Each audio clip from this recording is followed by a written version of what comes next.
नमस्कार, जय हिंद दोस्तों। कैसे हैं आप सब? उम्मीद करता हूं आप सब कुशल मंगल होंगे और अपनी पढ़ाई को निरंतर बनाए रखे होंगे। तो स्वागत है आपका quick revision classes YouTube channel पर। और आज हम पढ़ेंगे हिस्ट्री की 18वीं क्लास में मध्यकालीन भारत का इतिहास का पार्ट मुगल काल, जिसका आज दूसरा भाग है। इससे पहले आप पहला भाग पढ़ चुके हैं। दूसरे भाग में हम पढ़ेंगे आज जहांगीर को, और फिर शाहजहां को, फिर औरंगजेब को। इन तो तीनों मुगल शासकों का एक अच्छा योगदान है मध्यकालीन भारत के इतिहास में। तो इनसे जुड़ी हुई हर एक बात को हम समझेंगे जो आपकी परीक्षा के लिए उपयोगी होगी। आप एक अच्छी ऊर्जा के साथ, एक अच्छे सकारात्मक सोच के साथ लगातार बने रहिएगा वीडियो के, ताकि आपके मन में कोई आलस्य ना आए और आपको वीडियो बोर ना लगने लगे। जब आपके अंदर ऊर्जा बनी रहेगी, आप एक अच्छे एकाग्रता के साथ वीडियो देखेंगे, तो आपको कोई भी चीज़ बोर नहीं कर सकती।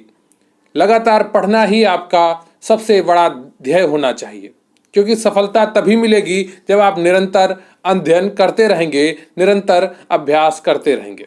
तो चलिए शुरू करते हैं बिना समय गवाए आज का वीडियो।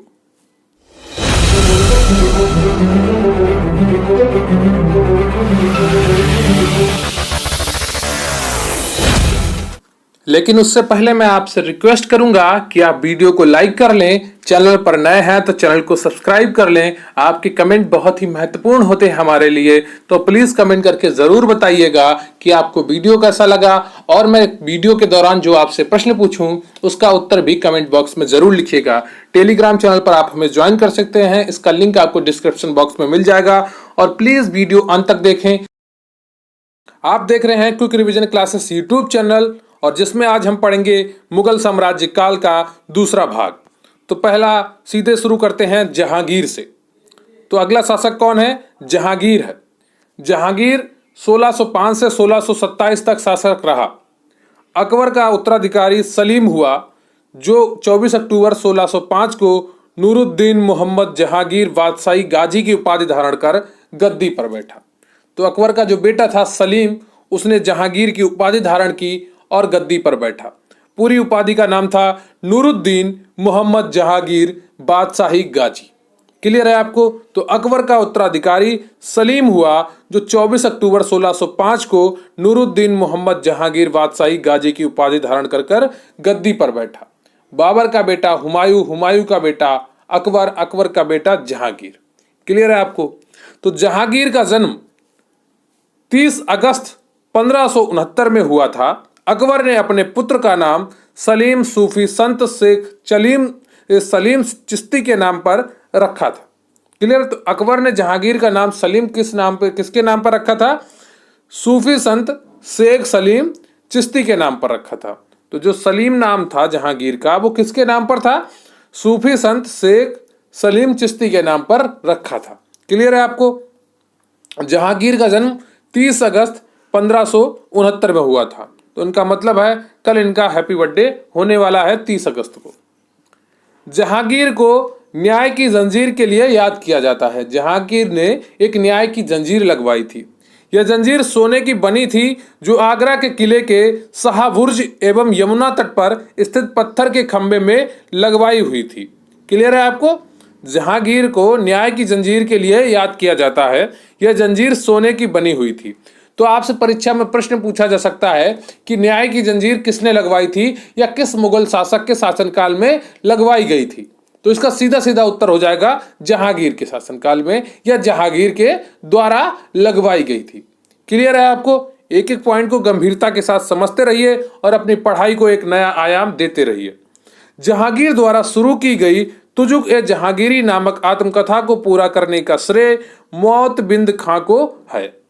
तो जहांगीर द्वारा शुरू की गई तुजुक ए जहांगीरी नामक आत्मकथा को पूरा करने का श्रेय मोतबिंद खां को है। क्लियर है आपको? जहांगीर के सबसे बड़े पुत्र खुसरो ने 1606 ईस्वी में अपने पिता के विरुद्ध विद्रोह कर दिया। खुसरो और जहांगीर की सेना के बीच युद्ध जालंधर के निकट भैरावल नामक मैदान में हुआ। खुसरो को पकड़कर कैद में डाल दिया गया। क्लियर है आपको? तो जहांगीर के सबसे बड़े पुत्र खुसरो ने 1606 ईस्वी में अपने पिता के विरुद्ध विद्रोह कर दिया। खुसरो और जहांगीर की सेना के बीच युद्ध जालंधर के निकट भारावल नामक मैदान में हुआ। खुसरो को पकड़कर कैद में डाल दिया गया। खुसरो की सहायता देने के कारण जहांगीर ने सिखों के 5वें गुरु अर्जुन देव को फांसी दिलवा दी। तो खुसरो को सहायता देने के कारण जहांगीर ने सिखों के 5वें गुरु अर्जुन देव को फांसी दिलवा दी। अहमदनगर के वजीर मलिक अंबर के विरुद्ध सफलता से खुश होकर जहांगीर ने खुर्रम को शाहजहां की उपाधि प्रदान की। तो अहमदनगर के वजीर मलिक अंबर के विरुद्ध सफलता से खुश होकर जहांगीर ने क्या किया? खुर्रम को शाहजहां की उपाधि प्रदान कर दी। तो जहांगीर का बेटा कौन था? खुर्रम था। खुर्रम को शाहजहां की उपाधि किसने दी? जहांगीर ने दी। क्लियर है आपको? तो ये वाला पॉइंट भी आपके लिए इंपॉर्टेंट है कि खुसरो की सहायता देने के कारण जहांगीर ने सिखों के 5वें गुरु अर्जुन देव को फांसी दिलवा दी। क्लियर है आपको? जहांगीर का मुख्य शिक्षक अब्दुल रहीम खान खाना था। तो यह भी आपके लिए इंपॉर्टेंट है कि जहांगीर के मुख्य शिक्षक का नाम क्या था? अब्दुल रहीम खान खाना था। उसके समय captain Hawkins, sir Thomas Roe, William Finch एवं एडवर्ड टेरी यूरोपीय यात्री आए थे। तो ये पॉइंट भी आपके लिए इंपॉर्टेंट है। कई बार परीक्षाओं में प्रश्न पूछा गया है कि कैप्टन हॉकिंस किसके दरबार में भारत आया था, भारत आकर किसके दरबार में गया था? तो कैप्टन हॉकिंस जहांगीर के दरबार में आया था। सर टॉमस रो जहांगीर के दरबार में आया था। क्लियर है आपको? लाहौर में जहांगीर के मकबरे का निर्माण नूरजहां ने करवाया था। क्लियर है आपको? तो लाहौर में जहांगीर के मकबरे का निर्माण नूरजहां ने करवाया था। अब नूरजहां के बारे में भी थोड़ा समझ लेते हैं। नूरजहां से जुड़े हुए प्रश्न भी आपकी परीक्षाओं में कभी कभी देखने को मिल जाते हैं।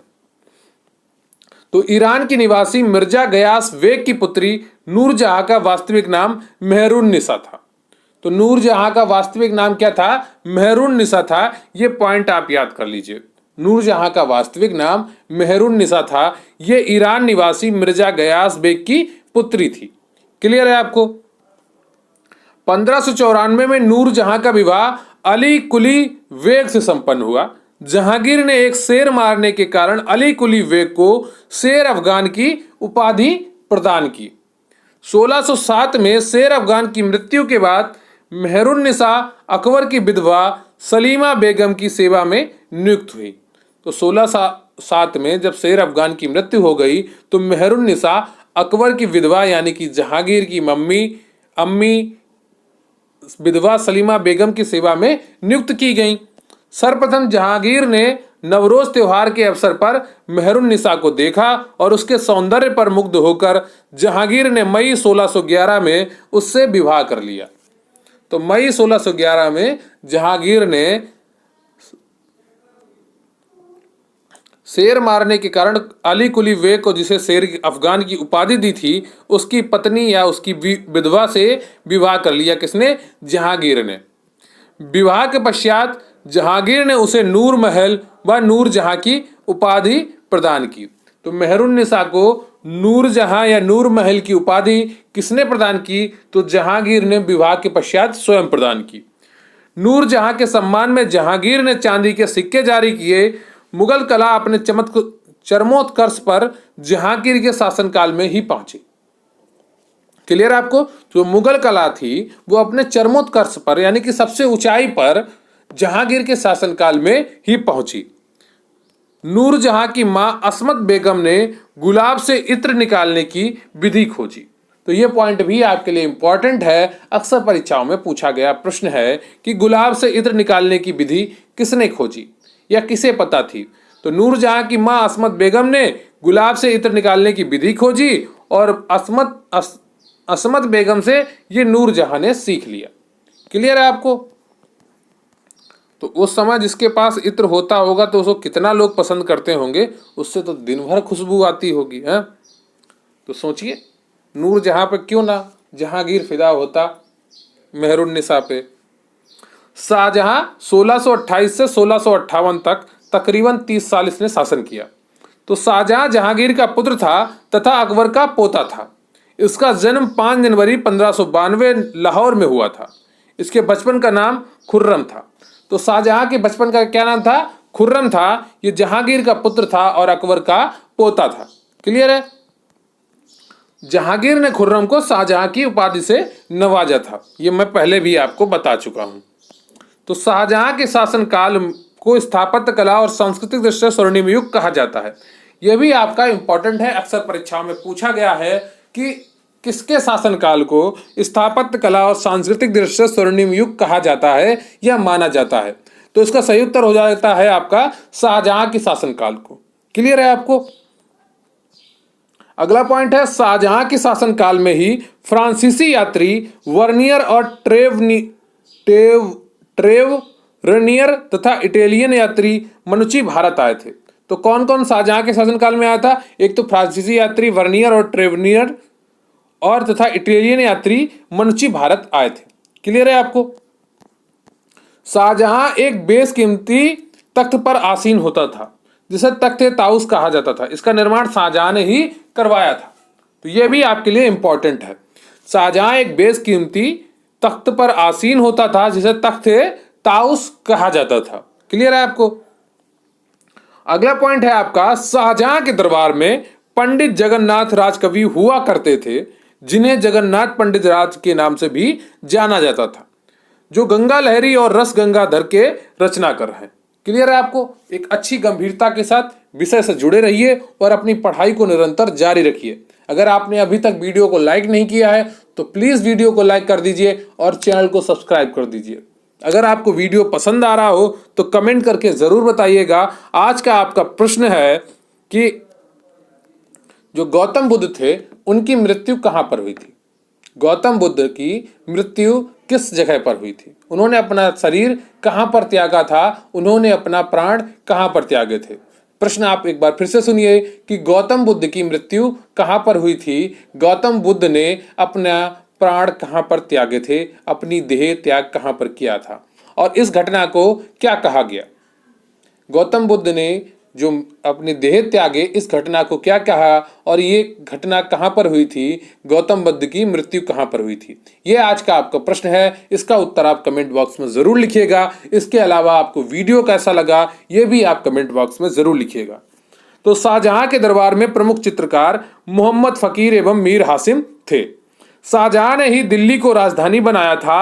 शाहजहां ने संगीतज्ञ लाल खां को गुड़ समंदर की उपाधि दी थी। तो शाहजहां ने संगीतज्ञ लाल खां को गुड़ समंदर की उपाधि दी थी। क्लियर है आपको? तो शाहजहां ने दिल्ली को अपनी राजधानी बनाया था और शाहजहां ने संगीतज्ञ लाल खां को गुड़ समंदर की उपाधि दी थी। शाहजहां के दरबार में मुख्य चित्रकार मोहम्मद फकीर एवं मीर हासिम थे। अगर मैं कोई चीज आपको बार बार रिपीट करके बताऊं तो समझ लीजिएगा वो चीज इंपॉर्टेंट है, अगर मैं इंपॉर्टेंट कहना भूल जाऊं। क्लियर है आपको?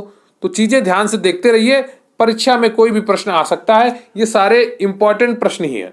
तो 1658 में उनके बेटे औरंगजेब ने उन्हें कैद कर दिया। 1658 में उनके बेटे औरंगजेब ने उन्हें कैद कर दिया। उन्हें का मतलब है यहाँ पर शाहजहां को। क्लियर है? तो शाहजहां को औरंगजेब ने कैद कर दिया। 8 साल की कारावास के बाद 1666 में उनकी कैद के दौरान मृत्यु हो गई।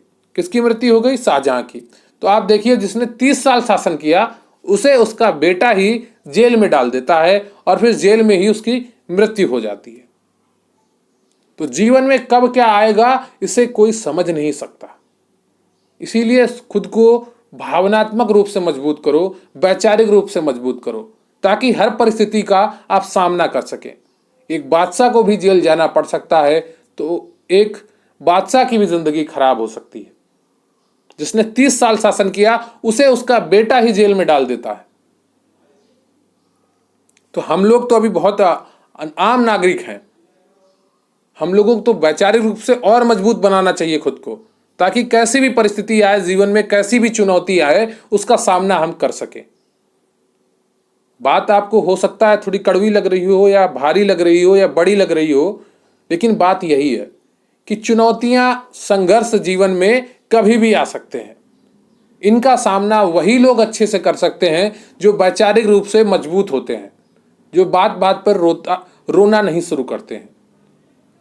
बात बात पर आंसू बहाना किसी समस्या का समाधान नहीं होता। समस्या का समाधान वहीं पे शुरू होता है जहां पर आप समस्या का कारण और समाधान ढूंढने की प्रक्रिया शुरू करते हैं। जीवन में संघर्ष आना कोई बड़ी बात नहीं है, कोई नई बात नहीं है।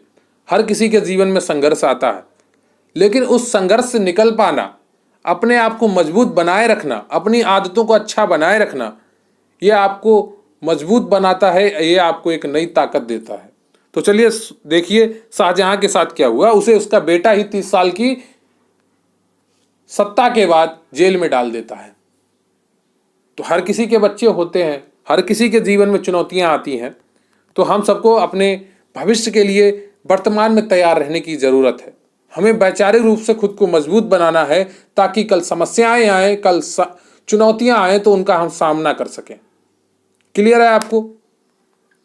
तो शाहजहां द्वारा बनाई गई इमारतें और अन्य चीजें, तो शाहजहां ने काफी निर्माण कार्य करवाए थे। इसकी एक ट्रिक मैं आपको बताना चाहता हूं। क्या? इसकी एक ट्रिक मैं आपको बताना चाहता हूं। तो इसकी ट्रिक है मत जा रेशमा दीवानी। क्या है ट्रिक?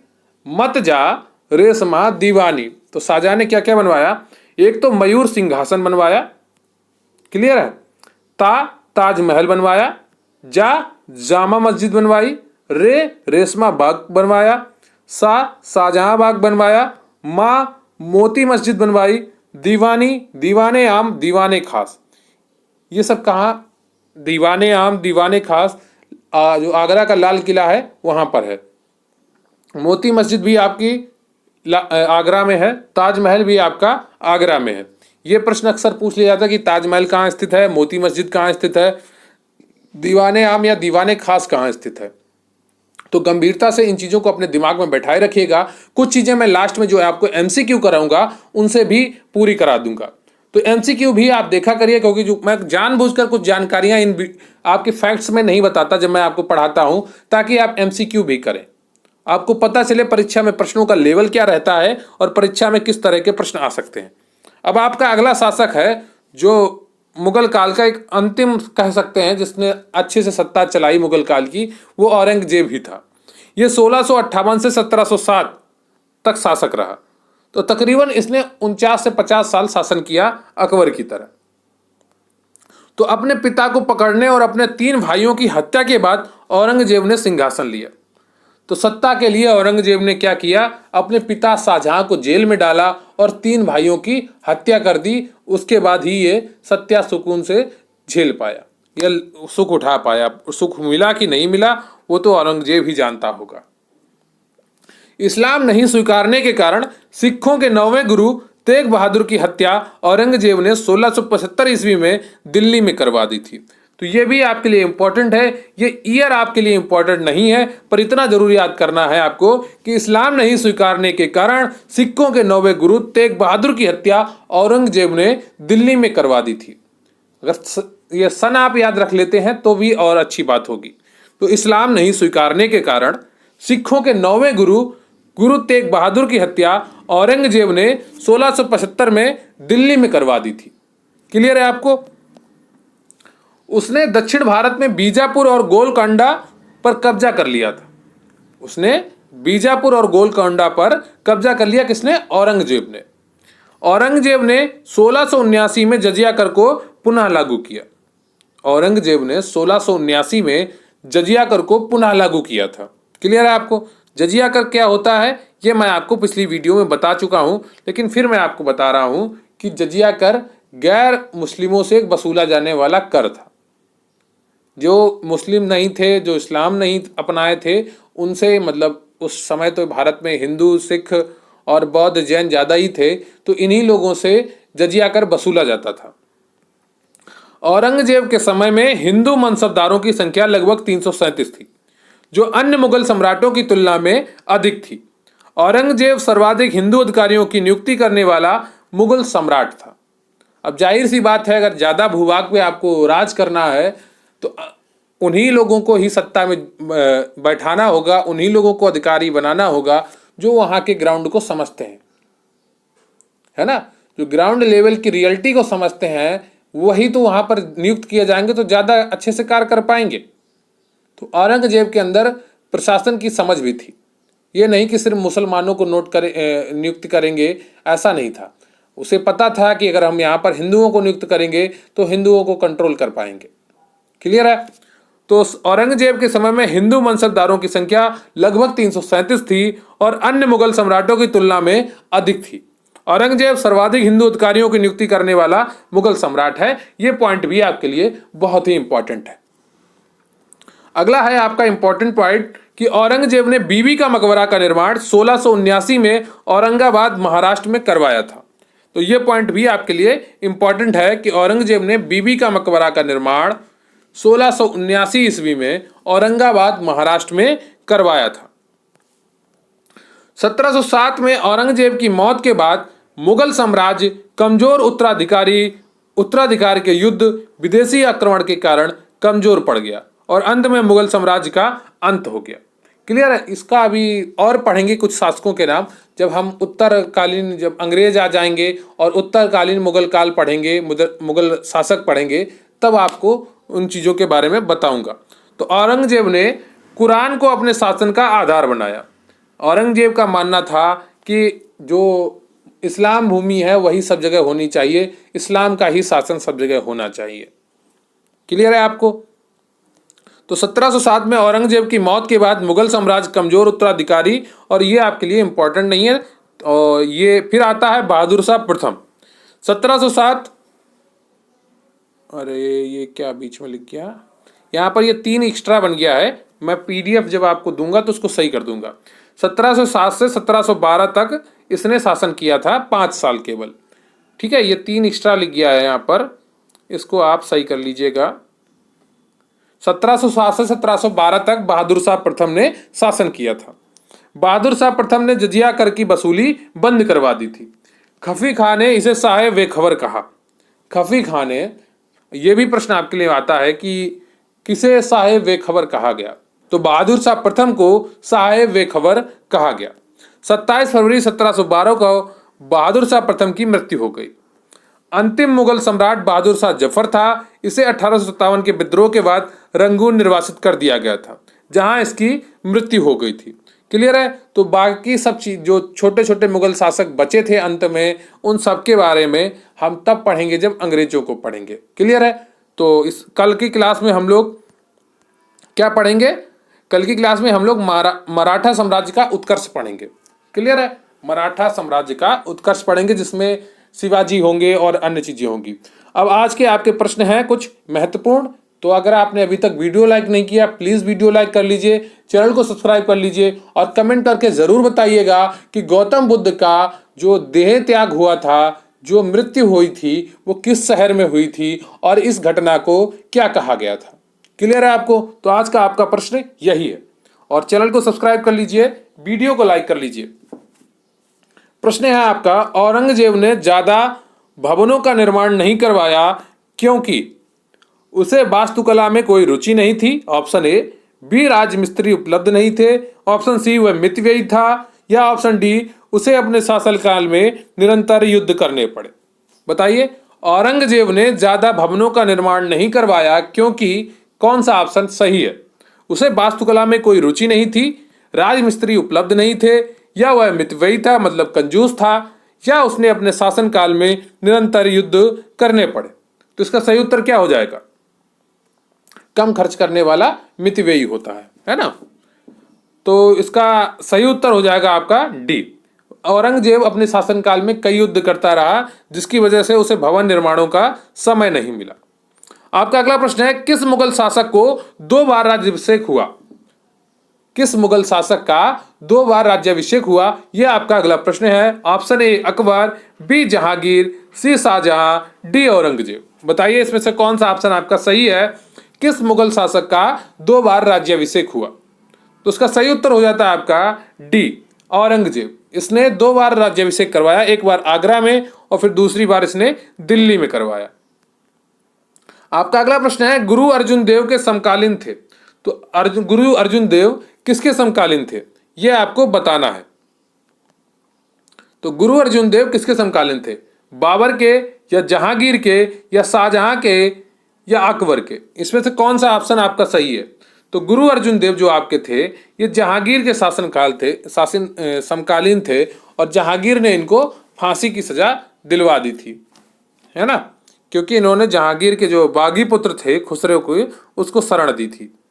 आपका अगला प्रश्न है, किस मुगल शासक को आलमगीर कहा जाता है? बताइए, किस मुगल शासक को आलमगीर कहा जाता है? Option A Akbar, B Shah Jahan, C Jahangir, D Aurangzeb. बताइए कौन सा ऑप्शन सही है? किस मुगल शासक को आलमगीर कहा जाता था? Option A Akbar, B Shah Jahan, C Jahangir, D Aurangzeb. तो इसका सही उत्तर हो जाएगा आपका चौथे का डी औरंगजेब। ऑप्शन अगला प्रश्न है आपका, भारत में बीबी का मकबरा स्थित है? ऑप्शन ए हैदराबाद में, बी सीकरी में, सी औरंगाबाद में, डी बीजापुर में। बताइए कौन सा ऑप्शन आपका सही है? भारत में बीबी का मकबरा स्थित है। Option A Hyderabad, B Sikri, C Aurangabad, D Bijapur. तो इसका सही उत्तर क्या हो जाएगा? सी औरंगाबाद में बीबी का मकबरा स्थित है। क्लियर है आपको? अगला प्रश्न है आपका, शाहजहां ने निम्नलिखित में से किस शहर में मोती मस्जिद बनवाई थी?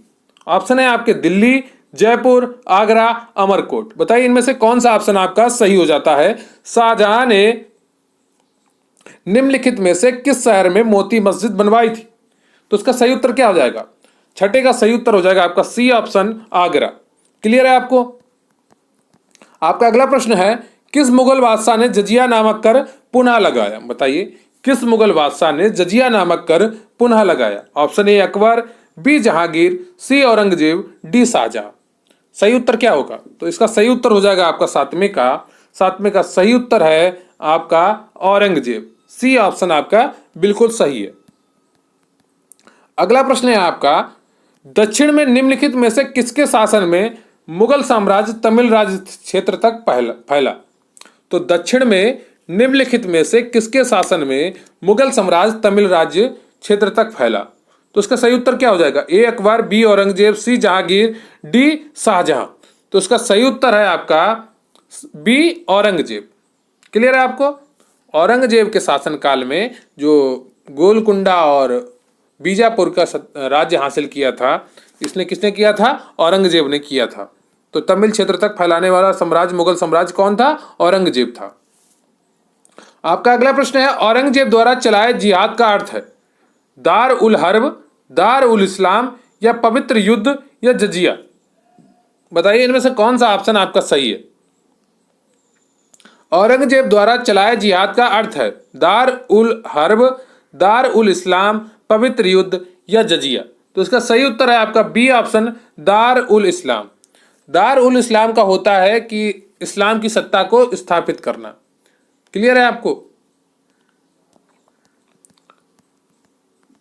दिल्ली के लाल किले का निर्माण किसने करवाया था? बताइए दिल्ली के लाल किले का निर्माण किसने करवाया था? ऑप्शन है आपके ए अकबर, बी नूरजहां, सी जहांगीर, डी शाहजहां। दिल्ली के लाल किले का निर्माण किसने करवाया था? अकबर, नूरजहां, जहांगीर, शाहजहां। तो इसका सही उत्तर हो जाएगा आपका 10वें का डी शाहजहां ने। आपका अगला प्रश्न है, किस मुगल बादशाह को जिंदा पीर कहा जाता था? आपका ऑप्शन है कि किस मुगल बादशाह को जिंदा पीर कहा जाता प्रश्न था, और ऑप्शन है अकबर, औरंगजेब, शाहजहां, जहांगीर। तो इसका सही उत्तर क्या हो जाएगा आपका? किस मुगल बादशाह को जिंदा पीर कहा जाता था? तो 11वें का सही उत्तर है आपका बी औरंगजेब को। क्लियर है आपको? तो ये रहे 11 प्रश्न। इसमें से कितने प्रश्न आपके सही हुए कमेंट करके जरूर बताइएगा। और जो आज का आपका प्रश्न है कि गौतम बुद्ध की मृत्यु कहां पर हुई थी, उन्होंने देह त्याग कहां पर किया था, और उस घटना को क्या कहा गया था, तो मैं आपको एक छोटी सी जानकारी देना चाहता हूं कि हमारे चैनल पर मुख्य सेविका स्पेशल पीडीएफ बैच चल रहा है, जिसकी कीमत मात्र 451 रुपए है। इस बैच का नाम है मुख्य सेविका गरिमा बैच। इसमें आपको सभी क्लासेस की पीडीएफ प्रोवाइड कराई जाएंगी, नोट्स की पीडीएफ प्रोवाइड कराई जाएंगी, 10 फुल पेपर जैसे मॉक टेस्ट और उनका सोल्यूशन भी आपको कराया जाएगा पेपर से पहले, करंट अफेयर्स और पीडीएफ, करंट अफेयर्स की पीडीएफ भी आपको प्रोवाइड कराई जाएंगी। तो तकरीबन 500 से 550 पीडीएफ आपको मात्र 451 रुपए में प्रोवाइड कराई जाएंगी। ये पीडीएफ आपको डेली प्रोवाइड कराई जाएंगी, डेली 2 से 4 पीडीएफ आपको दी जाएंगी। तो कम से कम 2 और अधिकतम 4 पीडीएफ आपको डेली देने की कोशिश की जाएगी। धीरे धीरे आप पढ़ाई करते रहेंगे, और आप अगर आपने संकल्प लिया है मुख्य सेविका भर्ती में स्थान पाने का, अपनी नौकरी पक्की करने का, तो जरूर जुड़े इस बैच से, आपको निश्चित तौर पर फायदा होगा। मात्र 451 रुपए में आप 40 से 45 हजार तक की नौकरी का सफर तय कर सकते हैं। आपके पास बहुत अच्छा मौका है, ऐसी भर्तियां बार बार नहीं आएंगी, तो कोई भी लापरवाही मत करिए। आपके पास मौका है मेहनत करके पढ़ने का, एक अच्छे कंटेंट के साथ जुड़ने का, एक अपनी अच्छी तैयारी करने का। अगर आप दृढ़ संकल्पित हैं, इस नौकरी में अपना भविष्य देखते हैं, इसे अपना सपना बना के रखते हैं, तो जरूर जुड़े। 40 से 45 हजार नौकरी तक का सफर तय करने के लिए मात्र 451 रुपए में मुख्य सेविका गरिमा बैच, जो हमारा स्पेशल पीडीएफ बैच है, इससे आपको अच्छा कंटेंट प्रोवाइड कराया जाएगा। जितनी भी टेस्ट सीरीज चलेंगी हमारे चैनल पर, उनकी पीडीएफ भी आपको प्रोवाइड कराई जाएगी। तो इससे जुड़ने के लिए आप टेलीग्राम पर QRC हेल्प सर्च करें, या डिस्क्रिप्शन बॉक्स में आपको इसका लिंक मिल जाएगा। क्लियर है आपको? तो जरूर जुड़ें, आपका फायदा होगा, ये मेरी गारंटी है। तो आज आपने पढ़ा मध्यकालीन भारत का इतिहास, जिसमें आपने दूसरा पार्ट पढ़ा मुगल काल का। तो मुगल काल में आपने आज जहांगीर को पढ़ा, शाहजहां को पढ़ा, औरंगजेब को पढ़ा। जितना इंपॉर्टेंट चीजें थी वो मैंने आपको सारी कराई, और इसी तरह आप लगातार पढ़ते रहिए। कल आपका मराठा साम्राज्य को पढ़ाया जाएगा, जिसमें आप शिवाजी को पढ़ेंगे, बाजीराव को पढ़ेंगे, मराठा साम्राज्य की जो व्यवस्थाएं थी उनको पढ़ेंगे। निरंतरता अवश्य बनाए रखिए अपनी पढ़ाई में, क्योंकि वही आपकी सफलता की सबसे बड़ी कुंजी है। मैं बार बार आपसे कहता हूं, निरंतर बने रहिए, मेहनत ऐसे करिए कि सफलता आपके कदम चूमे, आप सफलता के पीछे ना घूमें। आज मेहनत कर लेंगे तो कल पछताना नहीं पड़ेगा, फिर से घबराना नहीं पड़ेगा। क्लियर है आपको? तो प्लीज चैनल को सब्सक्राइब कर लीजिए, वीडियो को लाइक कर लीजिए। और जो मैंने आपसे प्रश्न पूछा है कि गौतम बुद्ध का जन्म कहां पर हुआ था, गौतम बुद्ध की मृत्यु कहां पर हुई थी, और उस स्थान का नाम तथा उस घटना को क्या कहा गया, उसका भी नाम आपको कमेंट बॉक्स में लिखना है। तो आपको वीडियो कैसा लगा यह भी कमेंट बॉक्स में जरूर बताइएगा। मुझे आपके कमेंट्स का इंतजार रहता है। आपके कमेंट्स मुझे एनर्जी देते हैं, मुझे प्रेरित करते हैं आपके लिए और मेहनत करने के लिए। तो बहुत बहुत धन्यवाद आपका। जय हिंद, जय भारत।